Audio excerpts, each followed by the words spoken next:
أعوذ بالله من الشيطان الرجيم بسم الله الرحمن الرحيم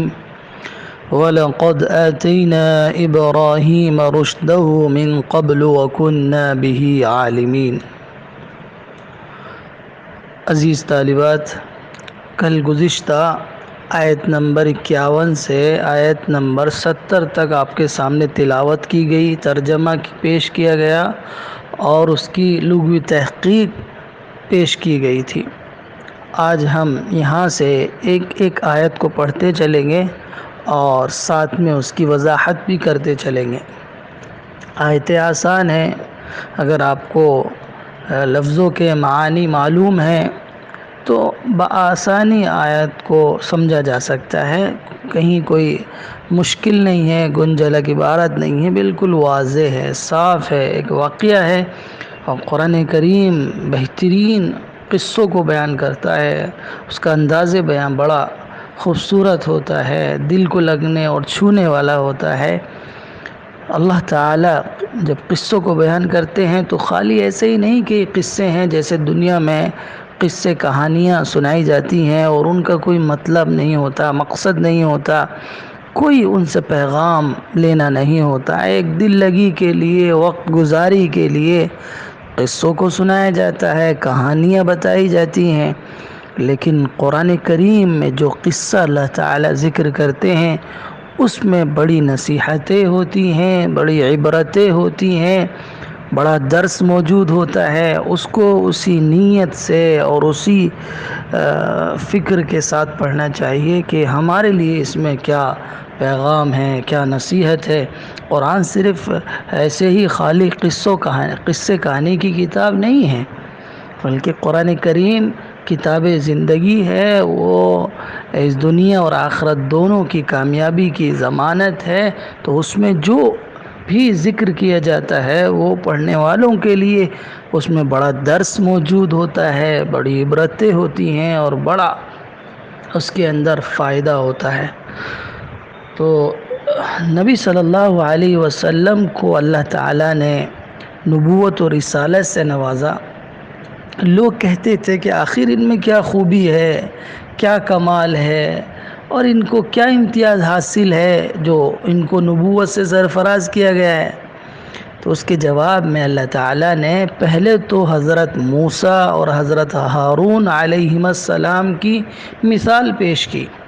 اور اس کے بعد اب دوسری مثال ابراہیم علیہ السلام کی یہاں دی جا رہی ہے کہ ہم نے ابراہیم کو اس سے پہلے بھی رشد و ہدایت سے، معرفت سے نوازا تھا اور ہم ان کے متعلق خوب واقف تھے۔ تو ابراہیم علیہ السلام کی یہاں مثال دی جا رہی ہے جو ان سے بھی پہلے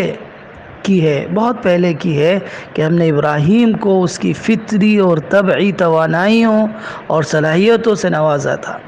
جو نبوت کے لیے ضروری تھی۔ اگرچہ کسی نبی کو بھی نبوت سے نوازنے سے ایک لمحہ پہلے بھی یہ معلوم نہیں ہوتا کہ اسے نبی بنایا جائے گا،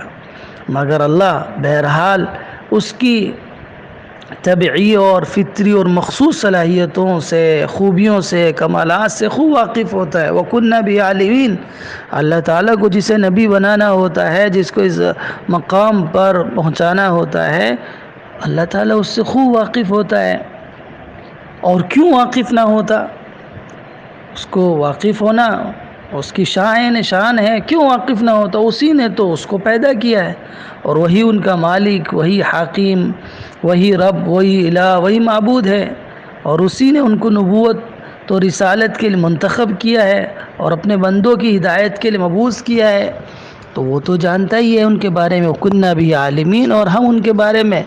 جانتے تھے کہ ابراہیم کے اندر کیا مقام ہے، ان کی یہ مرتبہ بلند ہم نے جو ان کو بخشا ہے وہ ایسے ہی نہیں دیا ہے، بلکہ نہایت کڑوے امتحانوں میں ڈال کر اچھی طرح پرکھ لیا ہے اور پھر اس کے بعد ان کو اس مرتبے پر پہنچایا ہے۔ تو یہاں یہ بات بھی سمجھنے کی ہے کہ جو لوگ حضرت ابراہیم علیہ السلام سے تعلق کا دعویٰ کرتے ہیں، اپنی نسبت کے دعوے دار ہیں اور اس نسبت کے بل پر اپنے آپ کو دنیا اور آخرت دونوں میں بڑے بڑے مرتبے کا حقدار سمجھ بیٹھے تھے، تو فرمایا کہ خدا کے ہاں، اللہ کے یہاں اس غلط بخشی کی گنجائش نہیں ہے۔ وہ جس کو اپنی معرفت و حکمت سے نوازتا ہے اس کے ظرف اور اس کے حوصلے کو دیکھ کر بخشتا ہے۔ یعنی ہر ایک کو اللہ تعالیٰ یہ نبوت نہیں دیتا ہے۔ اللہ یعلم حیث یجعل رسالتہ، کہ اللہ جانتا ہے کہ اسے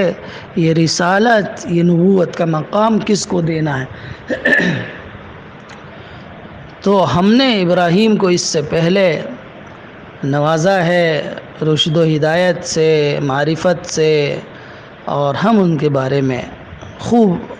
واقفکار ہیں، جانکار ہیں۔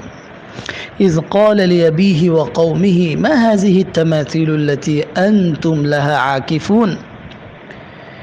یہ خاص واقعہ ہے ابراہیم علیہ السلام کی زندگی کا، اور یہ ان کی زندگی کا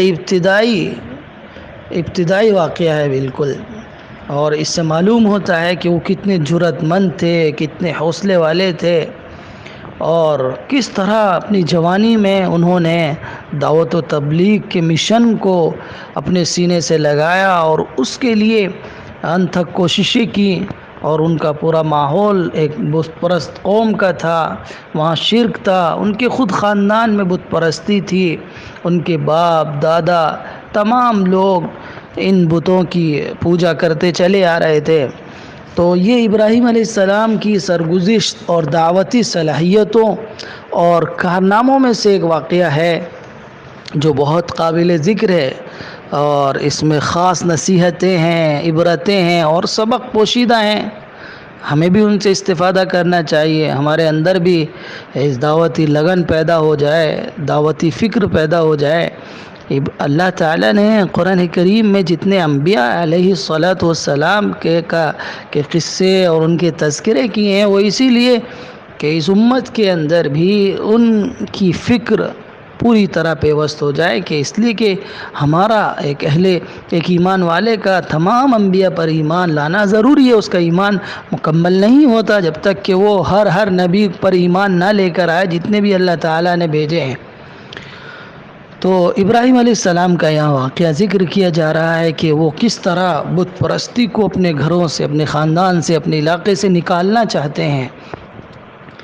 تو ابراہیم علیہ السلام نے اپنے والد آزر سے اور اپنی قوم سے کہا کہ ما هذه التماثیل، یہ کیا مجسمے، مورتیاں اور یہ تمثالیں، یہ کیا ہیں جن کے آپ لوگ گرویدہ اور ان پر فریفتہ ہو گئے ہیں؟ التی انتم لها عاکفون، جن کے سامنے تم جم کر بیٹھے ہو، تمہاری دل لگی ہو گئی ہے، ان کی عبادت میں سرگرم رہتے ہو، ان کے چاروں طرف کھڑے اور بیٹھے ہر وقت ان کی پوجا پرستش کرتے رہتے ہو اور ان کی بندگی پر جمے ہوئے ہو، کیا ہے ان کی، کیا حیثیت ہے؟ تو یہ پہلا جملہ انہوں نے کہا اپنی قوم اور اپنے ابا آزر سے کہ یہ کیا ہے ان کی حیثیت، یعنی طنز ہے ان پر کہ یہ جو جمود ہے اور جو تم ان پر لگے ہوئے ہو، ان کی کوئی حیثیت نہیں، کیا حیثیت ہے؟ تو انہوں نے جواب دیا قالوا وجدنا آباءنا لها عابدین قال لقد كنتم انتم وآباؤكم في ضلال مبین۔ حضرت ابراہیم علیہ السلام نے جو ان سے یہ سوال کیا تھا کہ یہ کیا ہے، تو وہ اس سوال کے جواب کے بجائے کہ وہ ان کی پوجا کا فائدہ اور ان کا نفع بتاتے، ان کی عبادت نہ کرنے کا نقصان بتاتے، اس لیے کہ کوئی عقلی، منطقی، طبعی اور فطری دلیل دیتے، کوئی بات کہتے، لیکن انہوں نے صرف یہ کہا کہ ہم نے اس کی معقولیت یا نامعقولیت پر کبھی غور نہیں کیا، ہم نے تو اپنے آبا و اجداد، دادا پردادا کو ان کی عبادت اور پوجا پرستش کرتے اور ان کی نظریں نیاز کرتے اور ان پر چڑھاوے چڑھاتے دیکھا ہے، تو ہم بھی یہی کرنے لگے ہیں۔ قالوا وجدنا آباءنا لها عابدین، انہوں نے کہا کہ ہم نے تو اپنے باپ دادا کو ان بتوں کی عبادت کرتے دیکھا ہے، اس لیے ہم کر رہے ہیں۔ یہ سب سے احمقانہ جواب ہوتا ہے، اس لیے کہ یہ ایک ایسی اندھی تقلید ہے جس میں آدمی عقل لگانے کو تیار نہیں ہوتا۔ اس لیے حضرت ابراہیم علیہ السلام نے کہا قال لقد کنتم انتم وآباؤکم فی ضلال مبین. ابراہیم نے کہا کہ دیکھو تم بھی اور تمہارے آبا و اجداد بھی بالکل کھلی گمراہی میں ہو. ابراہیم علیہ السلام نے یہ کیوں کہا کہ انہوں نے جب دیکھا کہ ان کے پاس کوئی دلیل، کوئی ثبوت، کوئی معقول استدلال نہیں ہے اور وہ خود ہی اسے صرف تقلید آبا کی وجہ سے اختیار کرنے کا اعتراف اور اقرار کر رہے ہیں، ان سے صاف کہا کہ تم اور تمہارے باپ دادا مورتی پوجا اور بت پرستی میں لت پت ہو کر گمراہی میں مبتلا رہے ہیں. تم بھی گمراہ ہو رہے ہو، تمہارے باپ دادا بھی گمراہ تھے، اور یہ گمراہی بھی کوئی ڈھکی چھپی نہیں ہے بلکہ بالکل واضح اور کھلی ہے. یہ مورتیاں، یہ مجسمے تم خود بناتے ہو اپنے ہاتھ سے، تم نے خود ان کو تراشا ہے اور پھر خود ہی ان کے سامنے سر نیاز جھکاتے ہو. تم خود جانتے ہو کہ یہ بت کائنات کو پیدا کرنے اور چلانے کی صلاحیت نہیں رکھتے، نفع نقصان کی صلاحیت نہیں رکھتے، موت اور زندگی ان کے ہاتھ میں نہیں ہے. یہ تو جمادات ہیں، بے جان مورتیاں ہیں، مجسمے ہیں. ان سے تمہیں کوئی فائدہ نہیں ہونے والا ہے، نہ نفع پہنچ سکتا ہے نہ نقصان پہنچ سکتا ہے. نہ ہی موت دینے والے ہیں نہ زندگی دینے والے ہیں، نہ بنانا ان کو آتا ہے نہ بگاڑ سکتے ہیں، نہ کسی کی مشکل دور کر سکتے ہیں نہ کسی کی حاجت پوری کر سکتے ہیں. اس لیے جو لوگ بھی مورتی پوجا کرتے ہیں یا کسی طرح کے بھی کفر و شرک میں مبتلا ہوتے ہیں وہ سب گمراہ ہیں اور کھلی گمراہی میں مبتلا ہیں. تو ابراہیم علیہ السلام نے پرزور انداز میں ان کے سامنے یہ بات کہی کہ یہ کھلی گمراہی ہے، یہ تم نے صحیح نہیں کیا کہ تم ناقل لگاتے ہو. اور یہ کوئی جواب نہیں ہوا کہ ہم نے تو اپنے آبا و اجداد کو ایسے ہی کرتے پائے، آبا و اجداد نے غلطی کی ہے تو تم بھی غلطی کرو گے. تو ان کو خاص طور سے ابراہیم علیہ السلام نے یہاں جو ان کے اس طرز پر ان کو واضح اور دو ٹوک انداز میں بات کہی کہ یہ بالکل احمقانہ ہے جو تم بات کہہ رہے ہو، اس میں نہ عقل ہے اور نہ کوئی اس میں کسی طرح کی کوئی خیر ہے اس بات میں جو تم کہہ رہے ہو. وہ لوگ فوراً ہی انہوں نے کہہ پڑے قالوا اجئتنا بالحق ام انت من اللاعبین قال بل ربكم رب السماوات والارض الذي فطرهن وانا على ذلكم من الشاهدین. ان لوگوں نے جب یہ سنا حضرت ابراہیم سے کہ ابراہیم انہیں ہی نہیں بلکہ ان کے باپ دادا کو بھی گمراہ قرار دے رہے ہیں، جو صرف انہی کے نہیں خود ابراہیم علیہ السلام کے بھی باپ دادا تھے، تو انہوں نے سوچا ہو نہ ہو یہ ہمارے ساتھ ہنسی مذاق کر رہا ہے، اس لیے ایسی باتیں کہہ رہا ہے. اس لیے انہوں نے ابراہیم علیہ السلام سے کہا کہ ذرا سچ سچ بتائیے، سچ سچ بالکل ایک دم، کہ واقعی تم ہمیں اور ہمارے اپنے باپ دادوں کو گمراہ کہہ رہے ہو. قالوا اجئتنا بالحق، کہ کیا واقعی آپ ہمارے پاس حق لے کر آئے ہیں، یعنی یہ بات بالکل سچی ہے، سمجھ کر کہہ رہے ہیں، سنجیدہ ہو تم اپنی اس بات کے کہنے میں. یعنی حق سے یہاں مراد کیا ہے؟ سنجیدہ اور سوچی سمجھی ہوئی بات، یعنی یہ جو تم بات کہہ رہے ہو ہمارے پاس لے کر آئے ہو، یہ سمجھ کر کہہ رہے ہو، سنجیدگی سے کہہ رہے ہو. ام انت من اللاعبین، یہ ایسی ہنسی مذاق میں محض تفریح تباہ کے طور پر ایسی باتیں کہہ رہے ہو.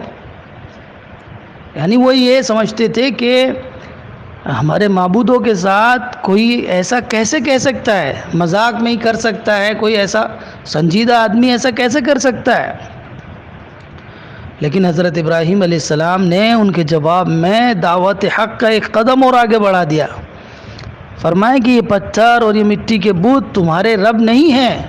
بلکہ تمہارا رب آسمانوں اور زمین کا وہ واحد رب ہے جس نے ان کو پیدا کیا. پیدا کیا ہے اس نے، پیدا کرنے والا رب ہوتا ہے. اور تمہارے یہ معبود جن کی تم پوجا کرتے ہو اور تمہارے آبا و اجداد جن کی پوجا کرتے چلے آ رہے ہیں، انہوں نے تو اس دنیا میں کچھ بھی پیدا نہیں کیا ہے. تو ابراہیم علیہ السلام نے جواب دیا نہیں، میں ہنسی مذاق نہیں کرتا، اور خاص طور سے اللہ اور اس کی عبادت اور دین و مذہب کے متعلق گفتگو میں ہنسی مذاق کا سوال ہی پیدا نہیں ہوتا. صحیح بات یہ کہ ہمارا، تمہارا اور سب کا رب، خالق، مالک اور حاکم اللہ اور صرف اللہ ہے۔ ہمارا، تمہارا شرعی حاکم اور پوجا اور پرستش اور اطاعت کا مستحق صرف اللہ ہے، اس کے علاوہ کوئی نہیں۔ اسی نے اس کائنات کو، زمین و آسمان کو پیدا کیا ہے۔ وَأَنَا عَلَى ذَلِكُم مِّنَ الشَّاهِدِينَ، اور میں اس حقیقت پر شہادت دینے والوں میں شامل ہوں، یعنی جن لوگوں نے اس حقیقت کو بیان کیا ہے، اس کی گواہی دی ہے کہ زمین اور آسمان کو پیدا کرنے والا صرف ایک رب اللہ ہے۔ جن لوگوں نے تاریخ میں اور ماضی میں بھی ان لوگوں میں سے ایک ہوں کہ دنیا میں جس قدر حقیقت کا ادراک کرنے والے اور رکھنے والے لوگ گزرے ہیں، سب نے اسی حقیقت کی گواہی دی اور اپنے قول و عمل دونوں سے گواہی دی ہے، اور میں بھی اپنے قول و عمل دونوں سے اس کی گواہی دیتا ہوں کہ کائنات اور انسان کا خالق، مالک صرف اللہ ہے۔ یہ انہوں نے، حضرت ابراہیم علیہ السلام نے ان کے سامنے دو ٹوک باتیں کر دی۔ وَتَاللَّهِ لَأَكِيدَنَّ أَصْنَامَكُمْ بَعْدَ أَن تُوَلُّوا مُدْبِرِينَ، حضرت ابراہیم نے لگے ہاتھوں لوگوں کو اپنے اس ارادے سے بھی آگاہ کر دیا کہ جب لوگ یہاں سے تم لوگ ہٹو گے تو میں تمہارے ان بتوں کے ساتھ ایک خفیہ کارروائی کرنے کا عزم رکھتا ہوں۔ اور میں نے بتایا تھا کہ لفظ قید کسی ایسے اقدام کے لیے بھی آتا ہے جو کسی مخالف کے خلاف اس طرح کیا جائے کہ وہ اس سے باخبر نہ ہو سکے، ان کو اس کا پتہ بھی نہ چل سکے۔ تو ابراہیم علیہ السلام نے ہو سکتا ہے اپنے دل میں سوچا اور طے کر لیا، یا ان کے سامنے یہ بات واضح کر دی۔ یہ بھی ہو سکتا ہے کہ ابراہیم علیہ السلام نے برملا لوگوں سے یہ کہا ہے کہ تم لوگ اس طرح تو اپنی بت پرستی سے باز نہیں آ سکتے، معقول دلائل سے میں تم کو سمجھا رہا ہوں لیکن تم ٹس سے مس نہیں ہو رہے ہو، تو اب میں تمہارے ان بتوں اور مجسموں اور مورتیوں کے ساتھ کچھ تدبیر کروں گا، ان کا علاج کروں گا، اور تم پر ثابت کر دوں گا کہ ان میں قطعاً خدائی صفات نہیں ہیں، یہ محض خرافات ہیں، بے جان ہیں، تمہاری خود ساختہ اور من گھڑت ہیں۔ جب تم یہاں سے چلے جاؤ گے، بعد ان تولوا مدبرین، جب تم چلے جاؤ گے تب میں کوئی کارروائی کروں گا، اور ضرور کروں گا۔ وَتَاللَّهِ لَأَكِيدَنَّ أَصْنَامَكُمْ، میں ضرور بالضرور تمہارے ان بتوں کے ساتھ کیا کروں گا، کوئی تدبیر کروں گا جب تم یہاں سے پیٹ پھیر کر چلے جاؤ گے۔ یہ حضرت ابراہیم نے یہ بھی ہو سکتا ہے کہ اپنے دل میں یہ بات کہی، اور یہ بھی ہو سکتا ہے کہ ان کے سامنے یہ بات کہی ہو انہوں نے۔ فَجَعَلَهُمْ جُذَاذًا إِلَّا كَبِيرًا لَهُمْ لَعَلَّهُمْ إِلَيْهِ يَرْجِعُونَ۔ اب ظاہر سی بات ہے، جو ماحول تھا ابراہیم علیہ السلام کے ارد گرد، اس ماحول میں یہ برملا اظہار کر رہے ہیں، وہ مشرکانہ ماحول تھا،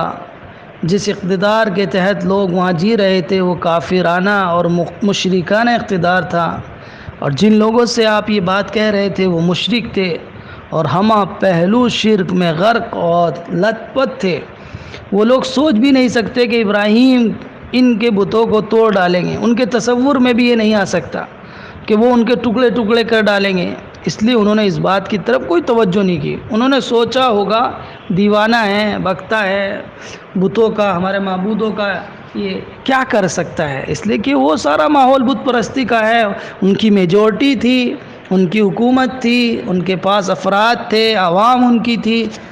سارا ماحول کافرانہ اور مشرکانہ تھا، تو وہ سوچ بھی نہیں سکتے تھے کہ ہمارے ان بتوں کے ساتھ کوئی یہ حال کر سکتا ہے۔ تو چنانچہ جب ان کے تیوہار کا دن آیا، وہ لوگ میلے میں چلے گئے، ابراہیم علیہ السلام ان کے دارالسلطنت کے سب سے بڑے شاہی اور مرکزی بت خانے میں داخل ہوئے اور بتوں کو توڑ ڈالا۔ فَجَعَلَهُمْ جُذَاذًا، پاش اور ٹکڑے ٹکڑے کی ہوئی چیز کو کہتے ہیں جزاز، تو حضرت ابراہیم نے ان تمام بتوں کے ٹکڑے ٹکڑے کر دیے، سوائے ان میں سے بڑے کے، مگر سوائے ان کے بڑے بت کو، اس کو چھوڑ دیا، لعلہم الیہ یرجعون، تاکہ وہ لوگ لوٹ کر آئیں تو اس سے رجوع کریں۔ اور روایتوں میں آتا ہے کہ انہوں نے تمام بتوں کو توڑ کر ایک بڑے بت کے گلے میں وہ کلہاڑی رکھ دی اور ٹانگ دی اس کے کندھے پر، اور اسے بالکل صحیح سالم رہنے دیا، اس کے ساتھ کچھ نہیں کیا۔ تو اور ابراہیم علیہ السلام نے یہ جو حالت ان بتوں کی ہے، یہ کوئی نادانی میں ایسی نہیں کی، بلکہ سوچی سمجھی اسکیم کے تحت انہوں نے ایسا کیا تھا، اور تاکہ لوگ خود انہیں سے معلوم کریں، اور اس طرح ان پر حق واضح کرنے کا یہ بہترین موقع ان کو حاصل ہو جائے گا۔ اب وہ لوگ واپس آئے ہوں گے، انہوں نے دیکھا ہوگا کہ ان کے بتوں کی یہ گد بنا دی ہے، یہ کس نے ان کے ساتھ ایسا کر دیا ہے۔ فوراً ہی انہوں نے پوچھا قالوا من فعل هذا بآلهتنا انه لمن الظالمین، دو جملے ہیں اس کے اندر۔ تو انہوں نے کہا کہ کس نے ہمارے معبودوں کے ساتھ یہ حرکت کی ہے، یعنی غصے میں ہیں بہت زیادہ، بہت دیکھتے ہی ان کا پارا چڑھ گیا کہ کس کی یہ ہمت ہوئی ہے کہ کس نے ہمارے بتوں کے ساتھ یہ کیا ہے۔ انہ لمن الظالمین، جس نے بھی یہ کیا ہے وہ بہت بڑا ظالم ہے، جس کی بھی یہ حرکت ہے، پورے غصے سے ہو کر یہ بات کہہ رہے ہیں۔ تو وہ لوگ جب واپس آئے، انہوں نے دیکھا اپنے معبودوں کی یہ حالت بنی ہوئی ہے، کہنے لگے یہ کس کی حرکت ہے، جس نے بھی حرکت کی ہے وہ بہرحال بڑا ظالم ہے۔ پھر لوگوں نے کہا قالوا سمعنا فتى يذكرهم يقال له ابراہیم، لوگوں نے کہا کہ ایک نوجوان ہے جس کا بڑا چرچا ہے، وہی بتوں کی مخالفت کرتا ہے، اسے ابراہیم کہتے ہیں، ہو نہ ہو یہ حرکت اسی نے کی ہے۔ ہم نے سنا ہے کہ ابراہیم کو کہ یہی ان کا تذکرہ کرتا ہے، یہی ہمارے معبودوں کو برا بھلا کہتا ہے، ابراہیم اس کا نام ہے، ضرور اس نے یہ حرکت کی، اور کسی میں تو یہ ہمت اور طاقت نہیں ہے کہ وہ ہمارے بتوں کے ساتھ یہ حرکت کر سکے۔ اور چونکہ ابراہیم علیہ السلام اس سے پہلے بتوں کے متعلق کہہ بھی چکے ہیں ان سے، اور ان کے آباء و اجداد کو گمراہ بھی بتا چکے ہیں،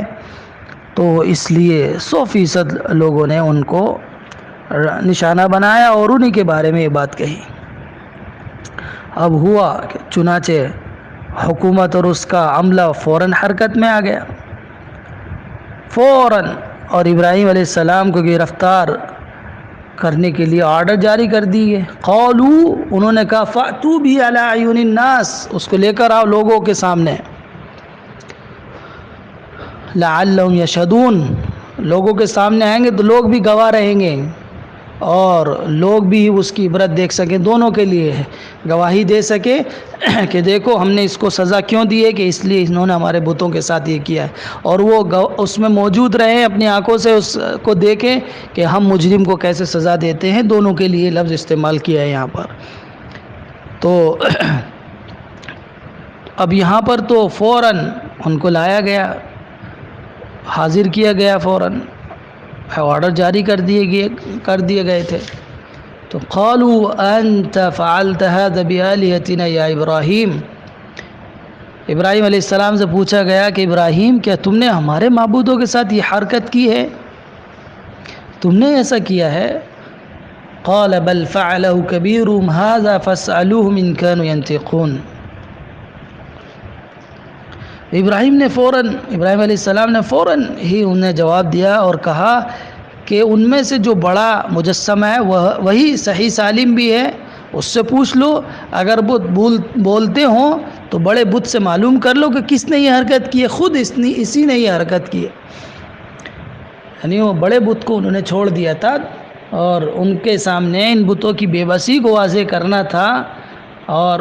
یہ بتانا تھا کہ یہ بت تمہارے خود کے بنائے ہوئے ہیں، اور ان میں کوئی نفع نقصان نہیں ہے، یہ رب نہیں ہے، مالک نہیں ہے، معبود نہیں ہے، یہ بات ان کے سامنے واضح کرنی تھی۔ فوراً ہی انہوں نے کہا کہ یہ بڑا بت ہے، یہ صحیح سالم ہے، اس کو کوئی کہیں کسی طرح کی کوئی خراش نہیں لگی ہے، باقی سب ڈھیر ہیں، انہی سے معلوم کر لو۔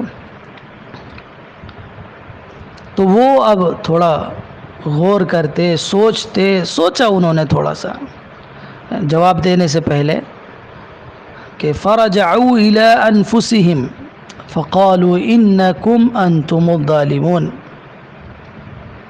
تو ابراہیم کے جواب پر پہلے تو وہ سوچنے پر مجبور ہو گئے، اور اپنے دلوں میں کہنے لگے ارے ہم ہی ظالم ہیں، ہم ہی غلط ہیں، ہم ہی بدعملی میں مبتلا ہیں۔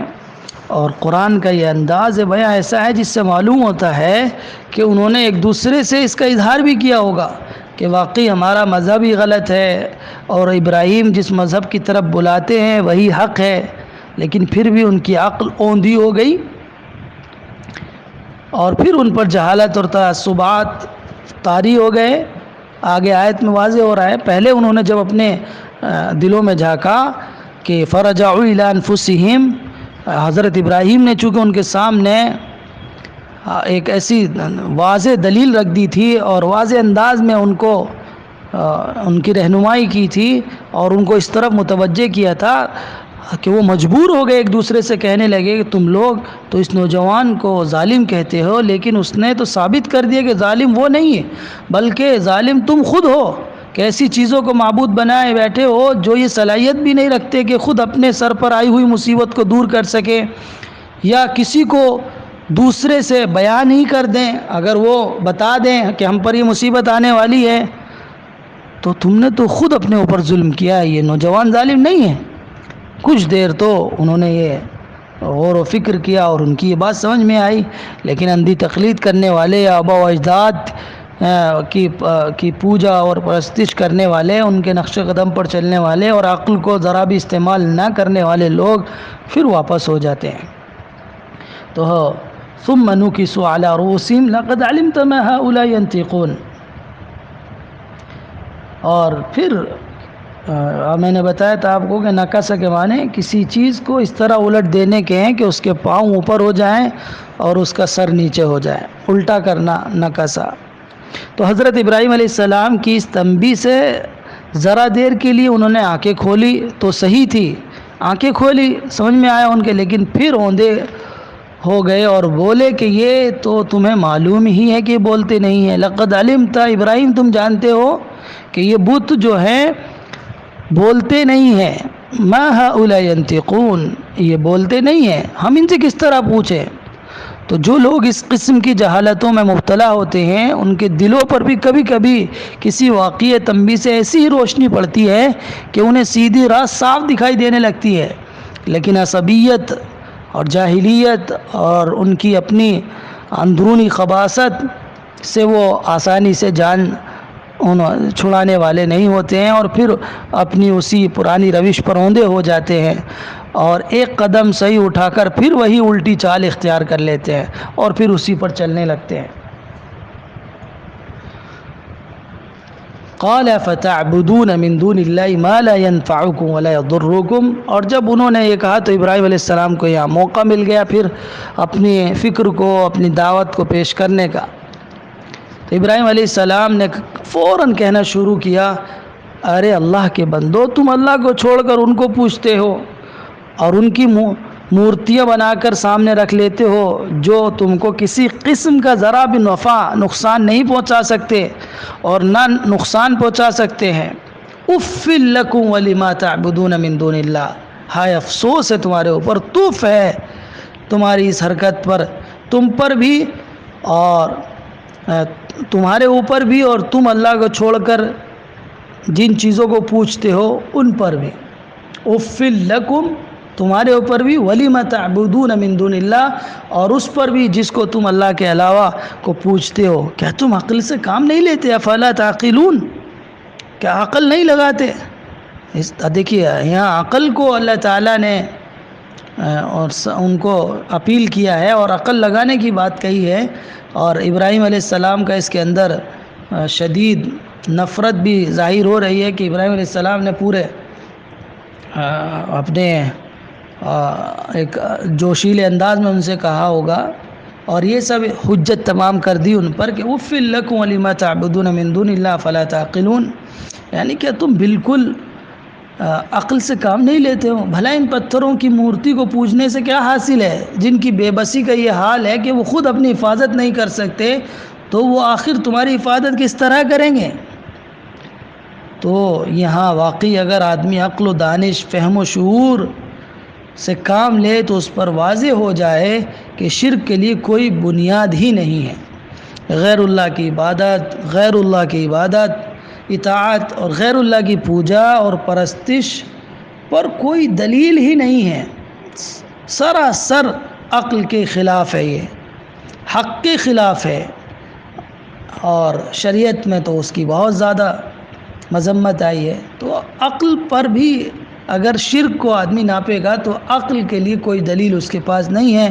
عقل کو شرک مطمئن کر ہی نہیں سکتا۔ تو تھوڑا سا بھی عقل لگائے گا تو اس کی سمجھ میں آئے گا کہ شرک کتنا بڑا گناہ ہے، کتنی گھنونی حرکت ہے۔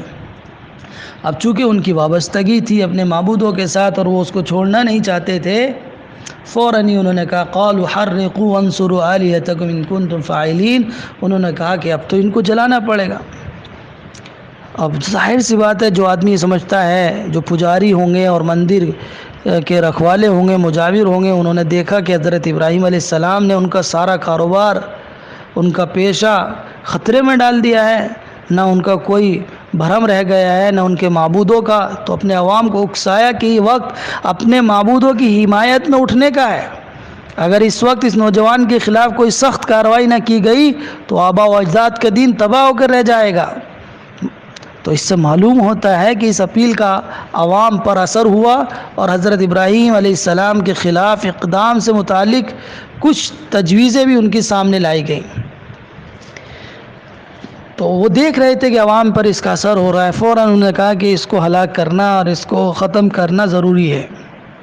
چنانچہ حکومت اور عوام سب کے متفقہ فیصلے سے طے کیا گیا کہ ابراہیم علیہ السلام کو زندہ جلا دیا جائے، قالوا حرقوہ، زندہ جلا دیا جائے، اور اس طرح اپنے معبودوں کی مدد کی جائے اور ابراہیم جیسے بے دین کو جلا کر بھسم کر دیا جائے۔ اس جملے میں خود ان کی بے بسی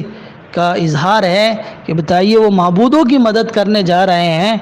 اور سوچنے کی بات ہے، معبود وہ ہوتا ہے جو بندوں کی مدد کرے، نہ کہ اس کی مدد کی جائے۔ ان کی محتاجگی خود اس سے ظاہر ہو رہی ہے، تو اس لیے قرآن نے کہا اوپر افلا تعقلون کہ اگر یہ تھوڑی سی عقل لگا لیں تو ان کو سمجھ میں آ جائے گا۔ ہمارے ملک میں بھی اس طرح کی حرکتیں کرتے ہیں، مورتیوں کو بچانے کے لیے کیا کیا کیا جاتا ہے، اور موجودہ حالات میں تو ان کو سینیٹائز بھی کیا گیا، باقاعدہ ان پر ماسک لگایا گیا، اور کیا کیا نہیں کیا گیا۔ خود آدمی اگر عقل لگائے گا تو اس سے اپنے اوپر ہنسی بھی آئے گی اور اپنے اوپر رونا بھی آئے گا کہ ہم کن کو اپنا معبود اور اپنا پیشوا اور اپنی جو ہے رب بنائے ہوئے ہیں۔ چنانچہ ہوا ایسا ہی کیا گیا، وہاں ایک بہت بڑا الاؤ تیار کیا گیا اور ابراہیم علیہ السلام کو اس میں پھینک دیا گیا۔ لیکن اللہ تعالی نے ساری چیزوں کو پیدا کیا ہے، کائنات اس نے بنائی ہے، ہر چیز اس نے پیدا کی ہے، بھائی بنانے والا وہ ہے تو اس کے اندر جو صفت ہے وہ بھی اسی نے رکھی ہے۔ چاقو ہے، چاقو میں کاٹنے کی صلاحیت اللہ نے پیدا کی ہے، اس لیے کہ چاقو اس نے بنایا ہے۔ آگ کو اس نے پیدا کیا، آگ میں جلانے کی صلاحیت اس نے پیدا کی ہے، وہ جب چاہے اس صلاحیت کو ختم کر دیں، وہاں سے وہ اس کو آف کر دیں۔ آپ دیکھیں موبائل کے اندر ہمارے واٹس ایپ، فیس بک، انسٹاگرام، ٹویٹر اور بھی بے شمار ایپس موجود ہوتے ہیں، تو اگر جس نے وہ واٹس ایپ بنایا ہے، اگر وہ وہاں سے جس نے اس کو بنایا ہے اپنے سسٹم سے اس کو بند کر دے تو آپ کے موبائل میں ہوتے ہوئے بھی واٹس ایپ آپ کا کام نہیں کرے گا۔ موجود ہے وہ لیکن کام نہیں کرے گا، اس لیے کہ وہاں سے بند کر دیا گیا ہے۔ تو یہ تو دنیا میں لوگ اس قدر ترقی کر گئے ہیں، تو اللہ تعالیٰ نے بھی اس آگ کو کیا کر دیا وہاں سے، اللہ نے اس لیے کہ اللہ تعالیٰ نے اس آگ کو پیدا کیا، فوراً اللہ نے اسے حکم دیا کہ وہ ٹھنڈی ہو جا، وہ ٹھنڈی ہو گئی ابراہیم علیہ السلام کے لیے سلامتی۔ اور خالی ٹھنڈی نہیں، اس لیے کہ ٹھنڈ بھی ایک طرح کا عذاب ہوتا ہے، بلکہ وَسَلَامًا عَلَىٰ ابراہیم، ٹھنڈی بھی قُلْنَا، ہم نے کہا اے آگ تو ابراہیم پر ٹھنڈی ہو جا اور سلامتی والی ہو جا۔ چنانچہ آگ ٹھنڈی ہو گئی اور ابراہیم علیہ السلام صحیح سلامت رہے۔ اور اس طرح اللہ نے جو ایک چال ان کافروں نے ابراہیم علیہ السلام کے خلاف چلنا چاہی تھی، اللہ نے ان کو ناکام کر دیا۔ تو ابراہیم علیہ السلام کو آگ میں جلانے کے لیے جو ایک سازش ان کے خلاف کی گئی تھی، اللہ تعالیٰ نے ان کی تمام سازشوں کو ناکام کر دیا، اور ان کی قید اور چال کو ختم کر دیا اللہ تعالیٰ. وَأَرَادُوا بِهِ كَيْدًا، انہوں نے ابراہیم علیہ السلام کی ایک چال چلنا چاہی تھی. فَجَعَلْنَاهُ الْأَخْسَرِينَ، تو ہم نے ان کی چال کو ناکام بنا دیا. یہ تھا یہاں ابراہیم علیہ السلام کا تذکرہ، ان کے واقعے کا تذکرہ. تو آپ نے دیکھا کہ جو لوگ اللہ کے لیے دعوت کا کام کرتے ہیں، اللہ کے دین کو آگے بڑھاتے ہیں، ان کے ساتھ مسائل آتے ہیں، ان کے ساتھ امتحان ہوتا ہے، ان کی آزمائشیں ہوتی ہیں، ان کی قوم ان کے خلاف ہو جاتی ہے، ان کے گھر والے ان کے خلاف ہو جاتے ہیں، اور حالات یہاں تک پہنچ جاتے ہیں کہ ان کی جان کے بھی خطرے ہو جاتے ہیں. ان کو لوگ ان کی جان لینا چاہتے ہیں. وہ حق کا داعی ہوتا ہے لیکن لوگ اس کی مخالفت کرتے ہیں، اور ایک وقت وہ آتا ہے کہ پھر وہاں سے ان کی جان لینے کے در پہ لوگ ہوتے ہیں. تو اللہ اپنے داعیوں کو، اللہ اپنے دین کے کام کرنے والوں کو کبھی اکیلا نہیں چھوڑتا ہے، کبھی تنہا نہیں چھوڑتا ہے. حالات چاہے جیسے ہو جائے، اللہ تعالیٰ ان کی مدد کرتا ہے، تعاون کرتا ہے. تو آپ نے دیکھا ابراہیم علیہ السلام کے واقعے میں بھی کہ ابراہیم علیہ السلام موجودہ وقت کا نمرود اور اس سپر پاور طاقت، وہاں کی عوام ان کی، وہ اکیلے تنہا اللہ کے دین کو پہنچا رہے ہیں، اور اللہ کے بندوں کو اللہ کی بندگی کی طرف بلا رہے ہیں. پوجا پاٹ سے نکال کر، غیر اللہ کی عبادت سے نکال کر ایک اللہ کی طرف ان کو دعوت دے رہے ہیں. تو ان کے ساتھ کیسے مسائل آئے، اور پھر اللہ تعالیٰ نے ان کو بچا لیا، اس آگ سے انہیں محفوظ نکال لیا، صحیح سالم نکال لیا. اور اسی طرح کے حالات دعوت و تبلیغ کی راہ میں آتے ہیں. یہ ایک مشن ہے، انبیائی مشن ہے. جو لوگ اس میں لگتے ہیں ان کے ساتھ بھی حالات آتے ہیں. تو حالات آنے کا مطلب یہ نہیں ہوتا کہ ہم ناکام ہو گئے، یا ہماری دعوت بے اثر ہو کے رہ گئی تھی، یا ہم صحیح نہیں تھے. ایسا ہرگز نہیں ہے. اللہ کی طرف سے امتحان ہوتا ہے، آزمائش ہوتی ہے، اور اللہ تعالیٰ اس آزمائش میں سے ان کو نکال لیتا ہے، ان کی حفاظت کرتا ہے. اب آگے بھی تذکرہ ہے کہ وہاں ہجرت، ظاہر سے دعوتی راہ میں ہجرت بھی ایک بڑا شرف ہے، وہ بھی ملتا ہے. اس کے بعد ابراہیم علیہ السلام کو اللہ تعالیٰ ہجرت کا حکم دیں گے، اور پھر وہ وہاں سے ہجرت کریں گے. تو ان کو آیتوں کو اور غور سے پڑھیے، انشاءاللہ آپ کو بھی بہت سی باتیں سمجھ میں آئیں گی. والسلام علیکم ورحمۃ اللہ وبرکاتہ.